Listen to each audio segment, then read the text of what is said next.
I have a lot of Apple products. Apple Watch.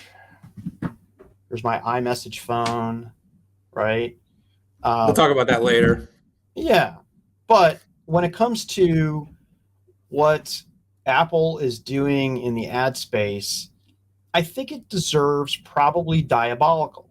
So if you recall, for the last 5 years, 6 years, Apple has been on a tear talking about user privacy and basically that it's, I'll paraphrase it, essentially it's a human right. Okay. And on the surface, you can't disagree, right? You should be able to turn stuff off that you don't want that's out there. And Apple was essentially the white knight who came in, who was the opposite of Google and Facebook and every other company that made its money off advertising. So Apple came in and instituted some controls that essentially made it harder for the Googles and the Facebooks and the Snapchats to monetize the platform. It was called App Tracking Transparency. And again, on the surface, Daniel, and it's Don't they wonderful. love us? Like, Don't they love it's like us? They're heaven. just Yeah, I mean, Apple loves the users, right? But guess what? Surprise. Articles from both Bloomberg and Wall Street Journal. Wall Street Journal had an interesting one. Before Apple instituted ATT, they were having secret negotiations with Facebook, now Meta, to better monetize the platform. And according to the Wall Street Journal, Facebook would pay Apple kind of like, not the same structure, but pay Apple like like Google pays Apple. So, and once those talks fell through, Apple went and initiated ATT. And these negotiations happened between 2016 and 2018. Everybody hardened their positions, and boom, AT&T come out. And then the same week, Bloomberg runs an article, Mark Gurman essentially saying Apple is set to expand ads to new areas of your iPhone and iPad in search of its next big revenue driver.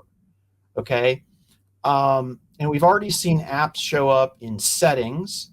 We show preferential treatment of Apple applications all throughout its content, where it's prioritizing its content and essentially breaking the rules that it sets up for other content providers like Netflix, like HBO, and folks like that. And now there's talk of monetizing all the other apps. So here's the way I'm just going to net this out. Apple is saying one thing and doing something dramatically different. And at the end of the day, all my pessimism about Apple's privacy that I have been spewing in my articles, on webcasts, and in my tweets has happened. Apple is going to become an advertising machine.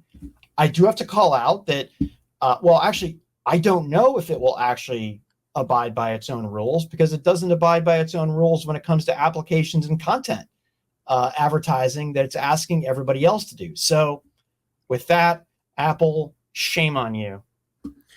Yeah, it's a weekly topic. We should just have it should be the 5-5 plus an Apple shaming segment, because Are every we week are we the only analysts who call this stuff out, Daniel? Like, well, yeah, I mean, look, it's kind of one of these weird things. There tends to be 2 or 3 disconnects with companies that tend to lead to people not saying the appropriate things. One is if a stock makes people a lot of money, people tend to be extra nice to those companies. 2, if you have a personal, relationship with the product, which in the case of many of the analysts we know, it's hard to detach. But someone told me in a recent meeting that the analyst's job is to be critical. And so I won't call out who said that, but it's something that, sometimes we may seem overtly positive about things. And maybe the reason we're always so critical about Apple is because no one else does it. Because look, we could have segments where we could talk about all the great things Apple does. I mean, the company's clearly got some game, right? So, the reason we do this is because we know it goes against the grain. And the thing is, we also do it though because we know it's right. We know it's true. The first of all, so let me give Apple a compliment. The privacy strategy was brilliant because people ate it up.